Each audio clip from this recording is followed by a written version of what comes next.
इथे 600 लोक राहतात इथे, 600 लोक, त्याच्यात गरोदर बायका आहे, त्याच्यात सिनियर सिटीजन्स आहे, त्याच्यात लहान मुलं आहेत. ठीक आहे, त्यांचा रस्ता होता, DP प्लॅनमध्ये रस्ता होता, महानगरपालिकेने अप्रूव्ह केलेला रस्ता होता, जिथे त्यांनी MSCB लाईन्स होत्या, ड्रेनेज लाईन्स होत्या, पाण्याच्या पाईपलाईन्स होत्या. अचानक तो रस्ता तोडण्यात आला, अचानक. ओके, ठीक आहे, मी मान्य करते. जेव्हा अचानक रस्ता right of way, constitution article 14-19, जेव्हा राईट ऑफ वे कोणाची बंद केली जाते तेव्हा पर्यायी रस्ता दिला जातो का नाही? ठीक आहे ना, महापालिकेच्या ऐका ना, जातो का नाही? ठीक आहे, डोक्यावरून पाणी गेलं, अजूनही पर्याय रस्ता नाही. खड्ड्यातून करत होते, बाहेर येत होते. आता ते पण ब्लॉक केलं. आता जसे तुम्ही आलात तसं रात्री त्या माईला लेबर पेन सुरू झाले तर तिला असं जावं लागणार आहे. बरोबर आहे. मग ते एक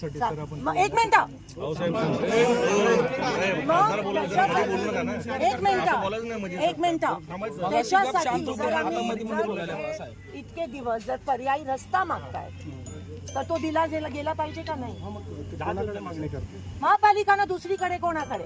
दुसरी गोष्ट, हे काम जोपर्यंत रस्ता होत नाही तोपर्यंत थांबायला पाहिजे. कारण का काल रात्री मी इथे आलेली, ऐका, रात्री मी इथे आली, आज सकाळी अजून खोदून ठेवलंय. हे सिनियर सिटीजन फ्रॅक्चर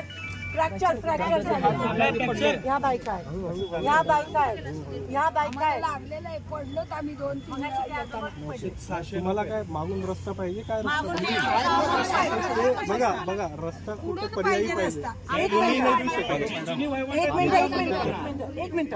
एक पहिली गोष्ट, तर हे पोलिसांच्या अखत्यारीत येत नाही. हे महानगरपालिका आयुक्त इकडे आला पाहिजे होता, लोकप्रतिनिधी आयुक्त, हे इक्वेशन आहे. आम्ही ज्युनियर ऑफिसरशी 2 वाजल्यापासून बोलतोय, तुमची लोक सहकार्य करतायत. आता रस्ता रोको आम्हाला नाही लाजाणी, लोकशाहीचा भाग आहे आंदोलन करणं.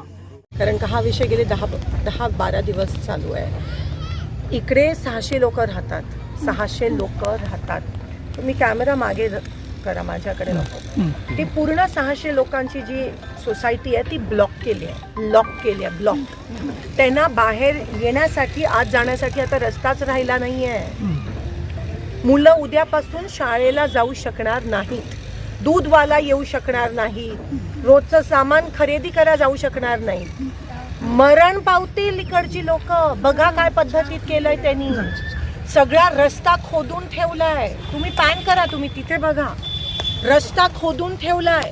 तो आहे DP रस्ता, त्याच्यावर महानगरपालिकेने पाईपलाईन टाकली आहे, MSCBने वायरीज टाकल्यात, आणि तो रस्ता ह्या प्रायव्हेट जो कोण असेल त्यांनी खोदून टाकलाय मागचे 10 दिवस. ह्यांची पूर्ण राईट ऑफ वे, जी जाण्या येण्याचा रस्ताच बंद आहे. हे मी पहिल्यांदा बघतेय. चेतन भाऊ इकडे आहेत, महानगरपालिकेत पहिल्यांदा असं झालं असेल.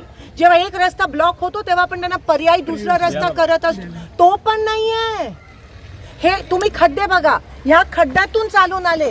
काल रात्री मी इथे होती, त्या खड्ड्यातून असं त्यांना चालू. आता मुद्दाम त्यांनी तिकडे कंपाऊंड हे टाकले, वायर टाकलं आणि पूर्ण ब्लॉक केलंय. उद्या इकडे काय बरं वाईट झालं, आता संध्याकाळी जर कोणाला ॲम्ब्युलन्स पाहिजे असेल तर काय करणार? आग लागली तिकडे तर काय करणार? शाळेसाठी ह्या एवढा सिरियस विषय आहे, पण ते तुम्ही उठून धरा पाहिजे. सगळे एकूण एक मॅनेज आहे. डीपीच्या प्लॅनमध्ये पहिले रस्ता दाखवला जातो, मग कट झाला जातो. जर हे टॅक्स भरतात, जर महापालिकेने तिकडे काम केलंय, काम सुरू व्हायच्या आधी पर्याय रस्त्याची हे करायला पाहिजे होतं त्याने, ते काही केलं नाहीये. वरपासून खालपर्यंत सगळे ह्या गोष्टीत मॅनेज झालेत. आणि 600 नागरिकांचा जीव आज वेठीस धरलाय. 600 नागरिक आहेत, असं पण नाहीये 20-25 आहेत. एक जीव महत्वाचा असतो, ह्यांना 600 जीव पण महत्वाचे नाही आहेत. अर्धे अधिक सिनियर सिटीजन्स आहेत. काल रात्री माझं आयुक्तांशी बोलणं झालं आणि आज हे आयुक्त म्हणाले मी बघतो. मी म्हणाली बघायचं नाही, जोपर्यंत तुम्ही पर्याय रस्ता देत नाही तोपर्यंत आम्ही हे काम सुरू करायला देणार नाही आहोत. आम्ही हे सिंपल सांगितलंय. आम्ही वेळोप्रसंगी या JCBच्या खाली येऊ, आणि मी ते तसं केलंय 2 नंबर झोपडपट्टीमध्ये पण जेव्हा प्रशासन येणार होतं तेव्हा. पण ही काय पद्धत आहे ते तर समजू शकते. ती घर ह्यांना पर्यायच नाहीये बाहेर यायला, आत जायला. तुम्ही बघा तिकडे त्या बायका बसल्या, ते मुलं कशी मुलं उद्या तुम्ही शाळेत कशी पाठवणार?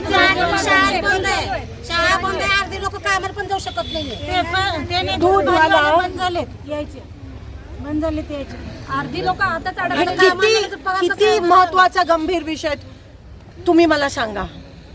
असं बी मारायला आणि तसंही मारायला नाही. 12 वाजता येतील कसं पण जातील कसे आज? तिथे जायलाच रस्ता नाहीये, तिथून बाहेर पडायला रस्ता नाही. हे गांभीर्य तुम्ही समजा या विषयाचं.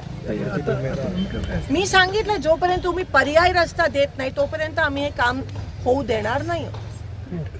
आणि हा विषय प्लीज उचलून धरा. इतर गोष्टींमध्ये हे ते करण्यापेक्षा हे नागरिकांचा विषय आहे. तुम्हाला दुआ तरी मिळतील त्यांच्या.